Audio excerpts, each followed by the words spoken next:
சிதைந்த எலும்புக்கூடுகளாகவும் சினிமா திரையில் அனிமேஷன் வடிவிலும் இதுவரை நாம் கண்டு வந்த இனமான டைனோசருக்கு உயிர் கொடுத்துள்ளது இன்றைய விஞ்ஞானம். இங்கிலாந்து விஞ்ஞானிகள் குளோனிங் முறையில் டைனோசர் குட்டி ஒன்றை உருவாக்கியுள்ளனர்.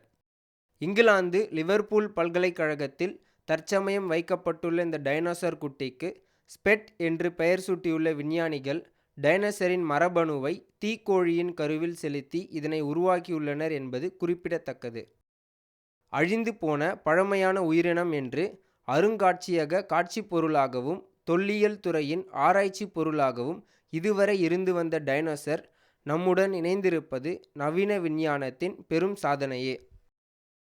பல ஆயிரம் ஆண்டுகளுக்கு முன் அழிந்துவிட்டதாக அறியப்பட்ட டைனோசர் மீண்டும் உருவாக்கப்பட்டுள்ளது இன்னும் அழிந்துவிட்ட பல உயிரினங்களையும் உருவாக்க முடியும் என்ற நம்பிக்கையை இந்த விஞ்ஞானிகள் ஏற்படுத்தியுள்ளனர். மேகநாதன், ரெட்பிக்ஸ் நியூஸ்.